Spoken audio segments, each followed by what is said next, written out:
And so Benjamin Netanyahu stood up in the United Nations a few weeks ago and said that Israel is the only country in the Middle East which protects Christians. And now you've just telling me that your life is being made a total misery by the Israeli state. That's a bypass road. It's what Israelis call a bypass road because you bypass Palestinians. You don't have to see them. Loss of land is not only the loss of livelihoods. It's really it's the destruction of your future presence in your ancestral land as an indigenous person. Benjamin Netanyahu recently boasted that Israel is the guardian of Christianity in the Middle East. To test this claim, I travelled to Bethlehem to learn how Palestinians are surviving this Christmas in the birthplace of Christ. What I found, not only the town of Bethlehem, but the villages which surround it are being devoured by Israeli settlements. Access to nearby Jerusalem has been blocked for the first time ever by the military occupation.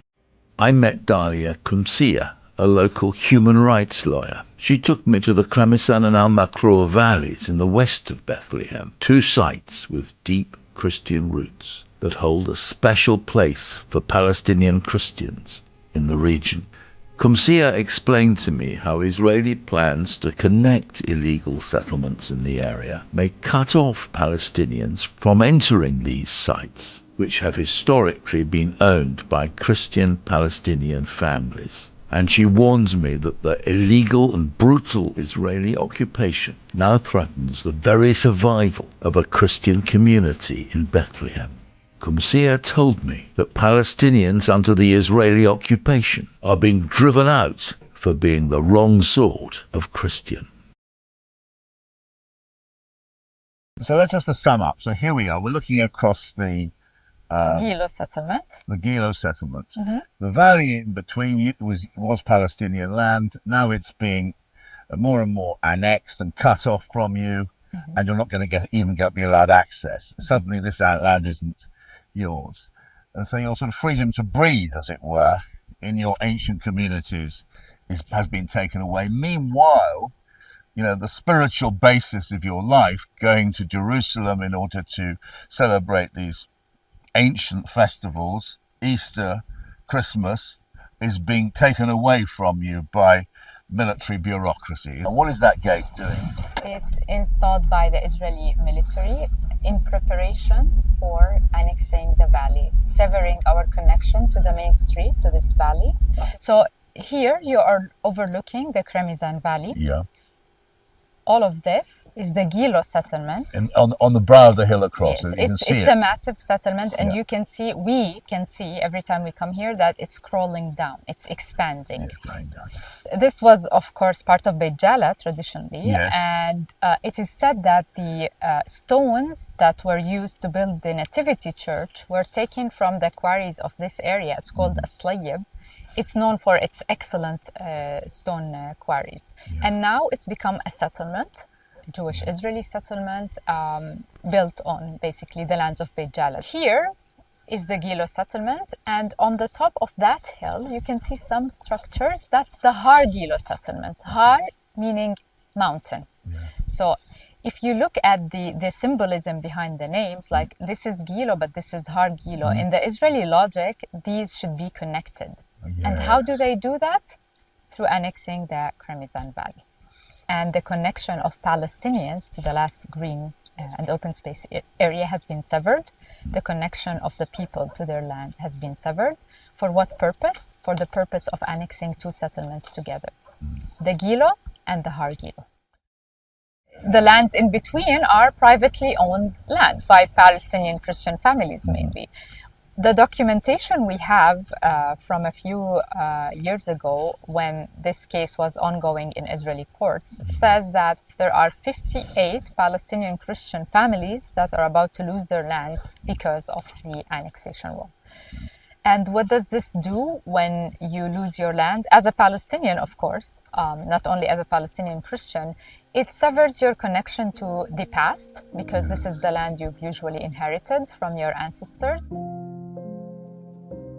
You can see that the plans for these areas is annexation. If you look at the pattern of where the settlements are expanding and new settlements are being established in this area, you can see that at least for the Israeli plans, it is slated for annexation.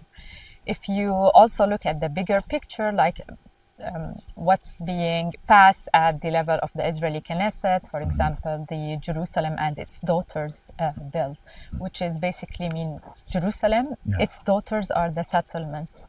Part of them are in these areas. It means that the settlements should be connected to Jerusalem. So you can see the threats that are encircling these areas are very real, they're very serious.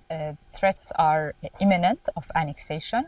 On the ground, the situation is deteriorating. The settlers are definitely one tool of ensuring land control and forcible displacement of the Palestinians in the area. So the overall picture is very grim. So what you're saying is that they are creating a greater Jerusalem, which takes in it Bethlehem. This explains why annexation policies are intensified in the Bethlehem area. In the Israeli logic, the strategic location of Bethlehem, its great proximity to Jerusalem on the one hand, and the Israeli ideology that considers Bethlehem and perceives it as part of a greater Jerusalem, make it under, aggravated threats of being annexed. For the first time in history, Bethlehem was geographically severed from Jerusalem. And we have to give this highlight what this means for the Christian faith. Bethlehem represents nativity, one pillar of our faith. It's where Christ was born. Exactly. And then Jerusalem is where the resurrection happened. So these are the two pillars of the Christian faith, and Israel for the first time physically separated them. What this means for Palestinian Christians like myself, if I want to go and celebrate Easter in Jerusalem, and that never happened. Jerusalem is here, I live in Bethlehem, it's very close to me supposedly, but Israel implemented these administrative barriers and physical barriers. It means it made access to Jerusalem. The norm is access to Jerusalem for millions of Palestinians in the West Bank and Gaza is prohibited. The exception is, yes, you can go during specific occasions if you get a permit from the Israeli military, and if you do that, you can go through designated checkpoints only. There are damages that we can measure from the Israeli occupation with statistics, and there are those that we cannot measure. Part of the damage is on the heritage, the Palestinian Christian heritage. For example, ancient processions that used to take place, say, from Bethlehem to Jerusalem, are now met with the annexation wall and a checkpoint. So people can't really continue this tradition and take part in it. These are traditions that date back to centuries. The damage that the occupation has done on our ancient traditions and heritage is not something that's highlighted enough. And in order to get to the Holy Sepulchre, you're saying you're subject to violence, threats, intimidation? Absolutely. Attacks, like physical attacks. Attacks from the police or the settlers, you're saying? From the police. The settlers is another story. The hate crimes are on the rise by the settlers in Jerusalem and in other places on both sides of the Green Line. If the settlers identify you as a Christian pilgrim, you'll be spat on. And so Benjamin Netanyahu stood up in the United Nations a few weeks ago and said that Israel is the only country in the Middle East which protects Christians. Teach their children to hate Jews and destroy the Jewish state. And Christians don't fare much better. When Bethlehem, the birthplace of Jesus, was under Israeli control, 80% of its residents were Christians. But since the PA took control, that number has dwindled to under 20%. These are the people you want to give a state to? What you're doing is giving the ultimate reward to intolerant fanatics who perpetrated and supported the October 7th massacre. Just been telling me that your life is being made a total misery by the Israeli state. I mean, what's going on there? Absolutely. I mean, I am amazed. I was amazed to see how he can mount on a podium at the UN and say such a shameless lie.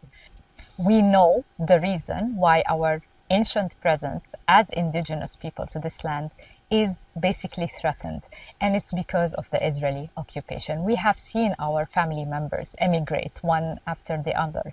And I'm careful when I say the word emigrate, because really they're responding to a deliberately made coercive environment by the Israeli occupation. It's not immigration gives this sense of choice. If you are living in a setting where there is no dignity, no safety, no freedom, no rights. Where are we going now? Now we're going to the Makhlur Valley, an equally important area as Kremizan. It's the other side of the valley, practically. It's also part of a UNESCO World Heritage Site. And it's under also imminent threats of annexation under slightly different pretexts. That's a bypass road. It's what Israelis call a bypass road because you bypass Palestinians. You don't have to see them or interact with them. Are Palestinians allowed on that road? No, these bypass roads are made basically and essentially to serve the connectivity of the settlements and the settlers, although they are built and expanded on Palestinian lands. The dirt if you see a dirt road, normally in Area C, this is allocated for the use of Palestinians because we cannot pave our own roads in Area C. That's illegal. It will receive a demolition order. And the way the settlements here are marketed is that you can live in the beautiful nature in proximity to Jerusalem and have an easy commute to your work, your job in Jerusalem. So here you can see not only are settlements surrounding the area, they are also started to be planted in the heart of the area, and there's a settler there who is farming with volunteers. He makes himself present a lot. He's roaming around, and it's very worrying. Add to that the settlers evicted the same family from their land forcefully last year without court orders, without nothing, and currently the case is ongoing before the Israeli judiciary. The latest data we collected from the Beit Jala municipality shows us that around 91.5% of the ownership of the lands in this valley belongs to Palestinian Christians. So just like Remizan, this area is very much tied into Palestinian Christian presence and history. These are areas where Palestinian Christians have existed and worshipped for centuries. It has a huge development potential that we are unable and deprived of using. And there is a right to development. You have the right to development as people. We can't have it. So you see, with loss of land, it's not only the loss of livelihoods. It's really it's the destruction of your future presence in your ancestral land as an indigenous person.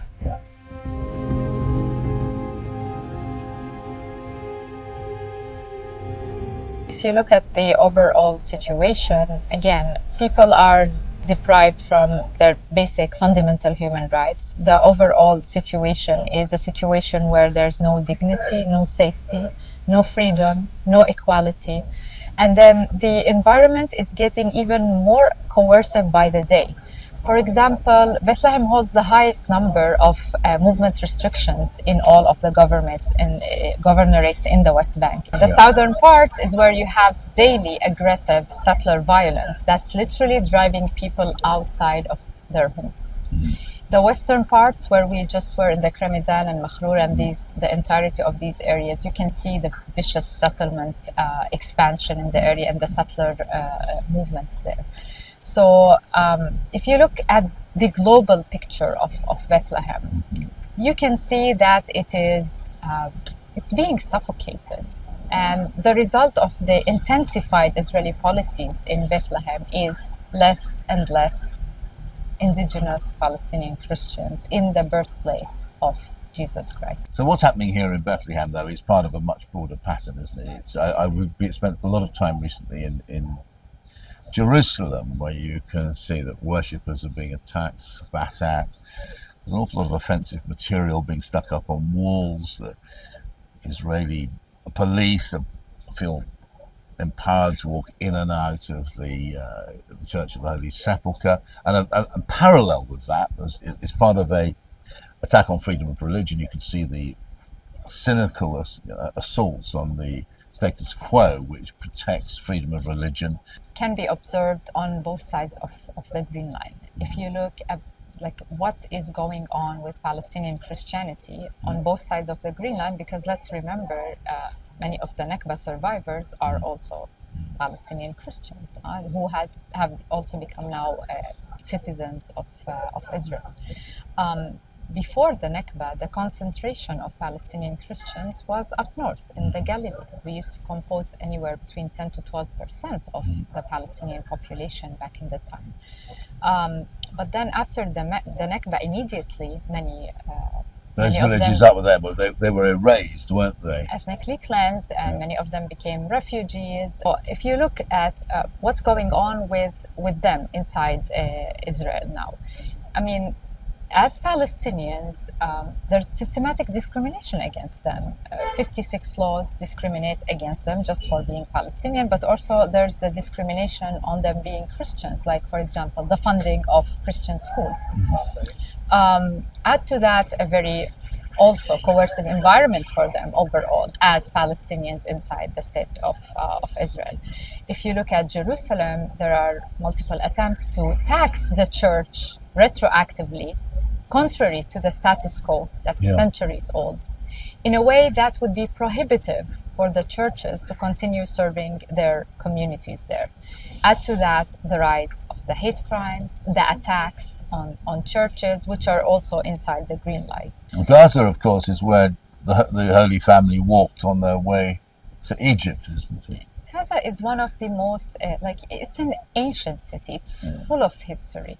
It's like, I cannot put in words the loss that Gaza is to us as Palestinians. I mean, beyond the tragic loss of tens of thousands, maybe hundreds of thousands of Palestinians, the loss, we lost an ancient Palestinian city full of history. Nothing can compensate that. What did you pray about? We lit candles. What were you praying about? Honestly, justice and peace in my homeland.